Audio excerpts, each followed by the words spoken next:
underwater. How could there be a... Welcome to WatchMojo, and today we're counting down our picks for times SpongeBob SquarePants has peeled back the curtain. Beware of episode spoilers ahead. There you are, you stinking bilge rats! Number 20. Nothing good on TV. Not being able to find anything interesting on TV is pretty terrible. You just haven't found your purpose in life, that's all. SpongeBob probably agrees with us. In Stanley as SquarePants, SpongeBob's incredibly clumsy and disruptive cousin pays him a visit. Cousin Stanley! Cousin SpongeBob! He makes SpongeBob's life chaotic, to say the least. During the episode, he destroys his TV while channel surfing. SpongeBob later says it's okay though, since there's never anything good on. He then further emphasizes this by staring right into the camera and saying it again. There's nothing good on TV anyway. Nothing. It's not only a neat fourth wall break, but also an interesting self-own. Does SpongeBob himself think his own show's quality isn't up to par? Don't beat yourself up there, buddy. You're still one of the most popular kid shows for a reason. Stanley, I cannot keep covering for you! Number 19. Everyone sees stars. We know school can be difficult, but it should never be this painful. Traffic school! When Mr. Krabs and Plankton join SpongeBob in boating school, they drive Mrs. Puff to near insanity. In fact, she gets so fed up with them that she beats Mr. Krabs and Plankton over the head with a tree. Bright stars then swirl around their heads as a way to represent their concussions, but they're all able to actually see them. SpongeBob concusses himself so he can get his own set of shiny stars too. Oh, I want some! Give me those! SpongeBob, if you want to see stars so badly, maybe just invest in a telescope. Or just look at Patrick. It'll save you a headache. Number 18. Pottys Puppeteer. It may be a short moment, but it's hard to forget these 7 chaotic seconds once you see them. Season 2's Christmas-themed episode features an appearance from everyone's favorite pirate, Patchy. Hi, I'm Patchy the Pirate. Along with Patchy is his puppet parrot Potty. That's a real tongue twister. But when Patchy pulls Potty down, the puppet's strings are snapped. What you might not expect to see next is the man puppeteering the bird falling to the ground as well. Fine feathered little neck pain. It's a hilarious moment that reminds you, oh yeah, that's a puppet. Our sincerest thoughts and prayers remain with the puppeteer. Number 17. The crew help Patchy. The making of SpongeBob SquarePants is a real collaborative effort. It was much easier to hit a baseball. In we get to briefly see some of that teamwork on screen. Does it? A segment involving Patchy in a dinosaur rider costume goes awry when he gets stuck in it. Hey kids, now you're probably wondering, what's Patchy doing in a cave? He then accidentally topples over and several members of the crew have to rush in to help him. Give me out! Help! Help! Everything from the crew's arrival to the please stand by sign to Patchy picking up where he left off made this a hysterical wall break. Thankfully, no dinosaur costumes were seriously harmed in this episode. Like I was saying, prehistoric times were the greatest. Number 16. Patrick cracks the screen. There's breaking the fourth wall figuratively, and then there's breaking the fourth wall literally. Nitwitting, an episode that sees SpongeBob get inducted into Patrick's secret society of nincompoops. It's the Empty Head Society. It's a place where guys like me can give their powerful intellects a much-needed rest. Reminds us that Patrick's one of the best at his craft. At the end of the episode, he, along with the rest of his peers, break into song. We call it the Nitwitting.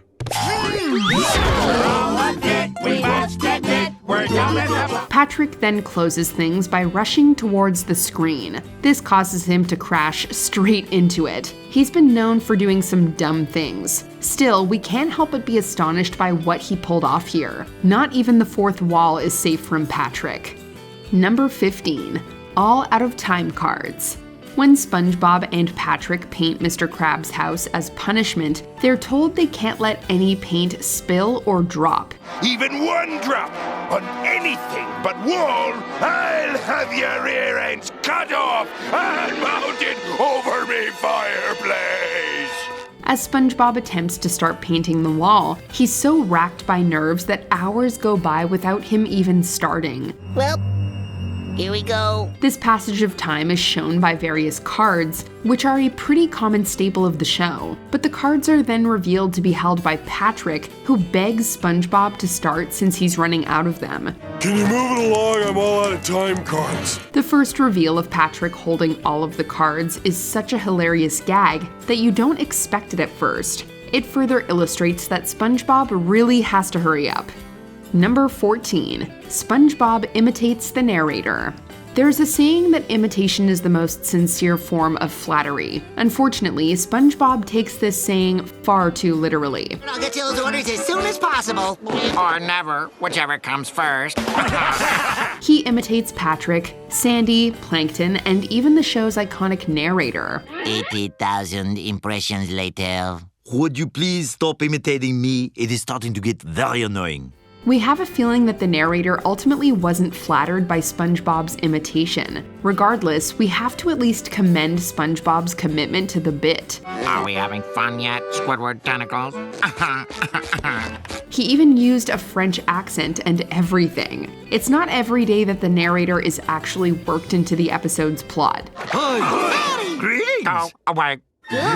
Whenever the show does involve him, though, you just know it's always a treat. Number 13. Squidward meets his voice actor. When Squidward ends up stranded on the moon, he tries to form an exit plan. At one point, while planning his route, he pops his head out of a crater and looks right into the office of his voice actor, Roger Bumpus. Maybe this is the way out. We don't think anyone expected that Squidward would end up here. The moment also ends up terrifying both Squidward and Roger, and yeah, that seems fair. Third time's a charm. If the character you've been playing for decades magically shows up, you'd be terrified too. Let's just hope Squidward didn't lose his voice after this ordeal. Number 12. What goes on in SpongeBob's head? Ever wanted to get a glimpse into the inner workings of SpongeBob's mind? The episode Squilliam Returns offers just that. A short scene brings the viewer right inside SpongeBob's brain. We see dozens of mini SpongeBobs working tirelessly around the clock under a stern supervisor. Just got an order from the boss. When Squidward tells SpongeBob to forget everything that's not related to fine dining, SpongeBob takes that order very seriously. The mini SpongeBobs begin to scramble and shred their memories. As the supervisor berates one of these workers, they explain that they're all just metaphors and not actually real. We don't even exist. We're just a clever visual metaphor used to personify the abstract concept of thought. What makes this deconstruction even funnier is that the boss threatens to fire the worker, who begs him not to. Real or not, maybe these guys should unionize. Number 11. Did you know Plankton put the brain in the robot?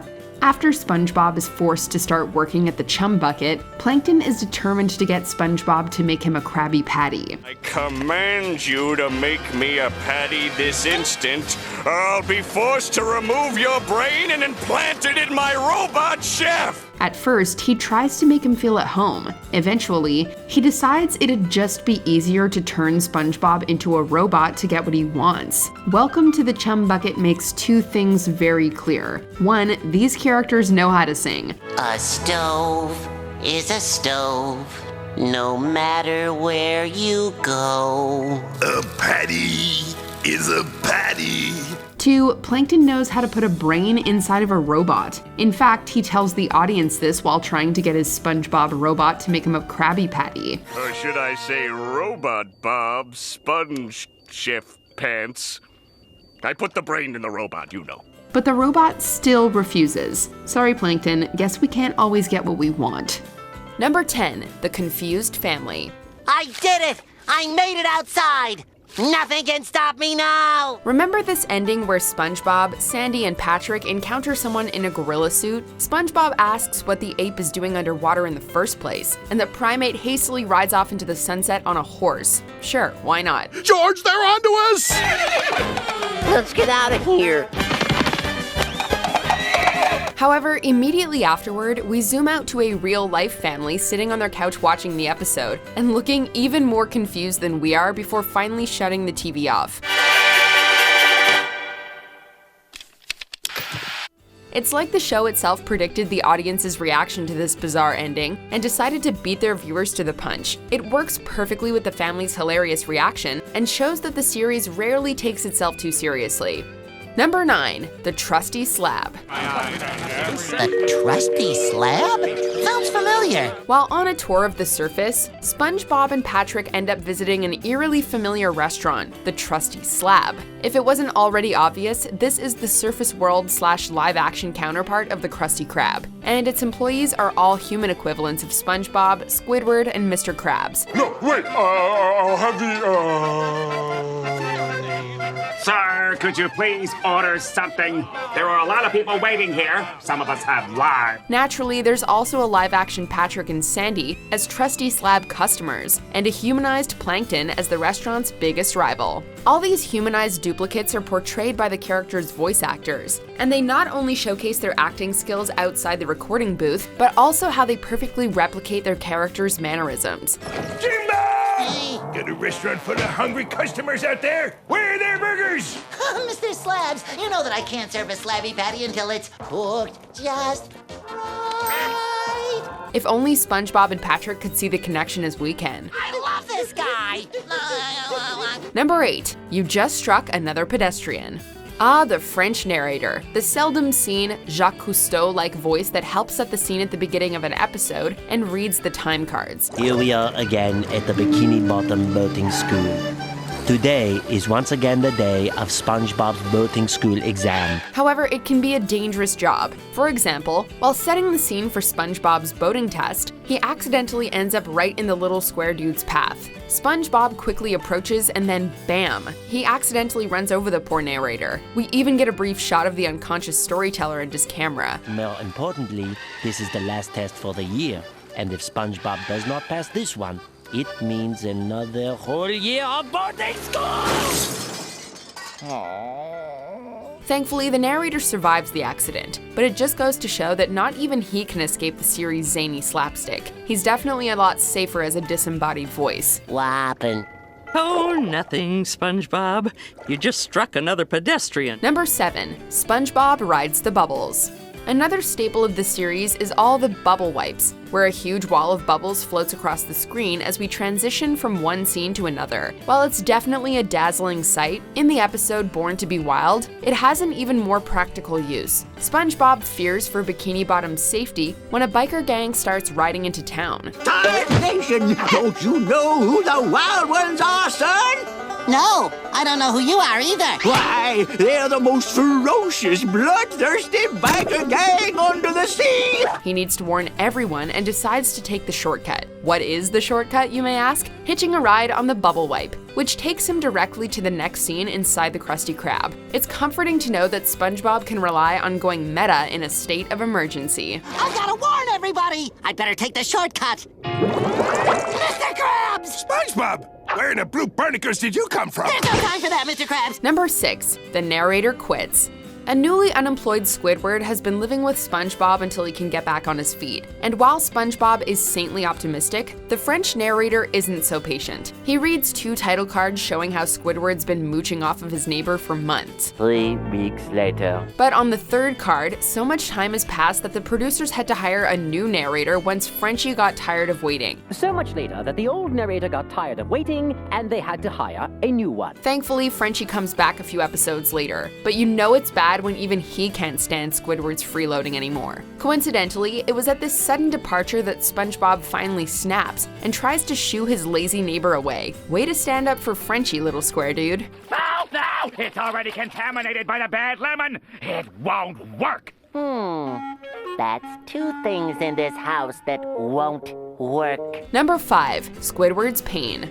Every so often, a character will have no one else to talk to but themselves, but they'll look directly towards the camera to keep us in the loop with what's going on. Now I'll be able to get a Krabby Patty the simplest way possible, by ordering one. In one instance, after Squidward gets his eardrum shattered from a cruel prank, he looks directly at the camera and confirms that he's in horrible pain. He assures us that he's not faking it, but we were already convinced. The poor guy had tears in his eyes for Neptune's sake. 2 large Krabby Patties, please!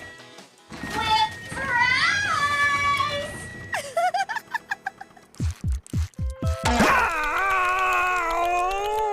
I'm not faking it, you know. That really hurt. Considering what Squidward tends to go through on a daily basis, it's easy to feel sorry for him, but it's kinda sad watching him reach out to the audience for sympathy like this. A bill? And what is this for? It's for my ear replacement surgery. Number 4, underwater physics. With their new life on the run, SpongeBob and Patrick take a brief moment of comfort around a campfire. I want to go home. We can never go home, Pat. We're wanted men. We'll spend the rest of our lives running. However, Patrick quickly points out what a lot of us are wondering. How can they start a fire if they're underwater? Before Patrick can even finish the question, the fire immediately goes out. But at least it's warm around the fire. Hey, if we're underwater, how could there be a... Being a zany, surreal cartoon means that the series doesn't have to obey the laws of physics, but it's a lot funnier when they decide to point out their own inconsistencies, and the perfect timing for this joke's punchline made it even better. This wouldn't be the last time the series calls out its own logic, but it never stops being hilarious. I'd sure like to go to this party, but I can't read the invitation. Me neither. Whoever sent this obviously has no idea about the physical limitations of life underwater. Number 3, Squidward's 11 Minutes of Misery. Squidward, you and your nose will definitely not fit in. Oh, what do you 2 zeros know about fitting in? Thanks to his burning curiosity, Squidward ends up trapped in the middle of kelp forest with SpongeBob and Patrick. Welcome, Squidward, welcome, Squidward. Shut your half-wit pie holes! I do not know, nor will I ever want to be a member of your stupid club! Realizing he's now living his worst nightmare, the cephalopod asks himself why every 11 minutes of his life is full of misery. Oh, why must every 11 minutes of my life be filled with misery? Why? Any longtime viewer knows that SpongeBob's adventures usually have an 11-minute runtime, and Squidward always seems to know that 11 minutes is all it takes for something to go awry. He took off his pants. I'll give him a week. I'll give him 11 minutes. There's a lot more truth to his whining, since in a lot of episodes, our poor grouchy neighbor ends up suffering in one way or another. It tugs at the heartstrings to see that he's able to count the minutes of his own misery. Should I have the spaghetti or the turkey? Neither. Oh, then how about the soup? I don't think so. Number 2, the talking ceiling. Throughout the Krusty Krabs training video, the omniscient narrator explains the ins and outs of the restaurant to potential new employees. You are now employed by one of the most successful restaurants in Bikini Bottom, but it didn't get that way overnight, because the store closes at 6. Aside from a few small interactions, no one really questions the narrator's existence until Patrick enters the scene. And now we move from behind the scenes to the front lines, where we'll examine the most important aspect of the industry, the customer, or as we like to say, the crostomer. Who said that? Are you a ghost? The minute he hears the narrator speak, Patrick is frightened by the talking ceiling and tries to warn Squidward, only to have his concerns brushed off. Are you gonna order something or just make friends with the paneling? We can't say we blame Patrick. Wouldn't you find some disembodied voice coming from the ceiling kind of unsettling? Not all of them are as soothing and iconic as the French narrator. Does this mean I get to make a Krabby Patty now? No, you can't make a Krabby Patty without understanding the phrase, poop. Regardless, it's always a treat to hear the voiceovers acknowledged by the characters, even if it is out of fear. Before we continue, be sure to subscribe to our channel and ring the bell to get notified about our latest videos. You have the option to be notified for occasional videos or all of them. If you're on your phone, make sure you go into your settings and switch on notifications. Number 1, Mr. Krabs versus the orchestra. Sure, that lad's a bit overeager, but you gotta learn to roll with the punches. Go with the flow. And don't bring anything on a boat that you ain't prepared to lose! While clam fishing, SpongeBob accidentally hooks Mr. Krabs' millionth dollar on his line. Suddenly, dramatic Jaws music starts playing, and Krabs is terrified at what will happen.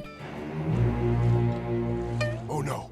SpongeBob, quick, reel it in! Can't you hear the music? That's a 4/4 string ostinato in D minor! Every sailor knows it means death! Frantic, Krabs manages to find a live-action orchestra playing the music, and begs them to stop, to no avail. Later on, he actually manages to use the orchestra to draw out the monstrous clam and save his beloved dollar. Having the characters acknowledge the background music is hilarious enough, but to try and stop it or use it to their own advantage is ultra meta. It's like they want to change the whole episode's narrative. Oh, he'll come.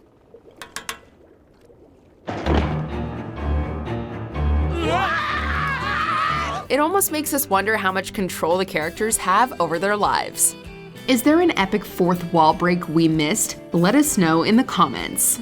Oh no, he's hot! Did you enjoy this video? Check out these other clips from WatchMojo and be sure to subscribe and ring the bell to be notified about our latest videos.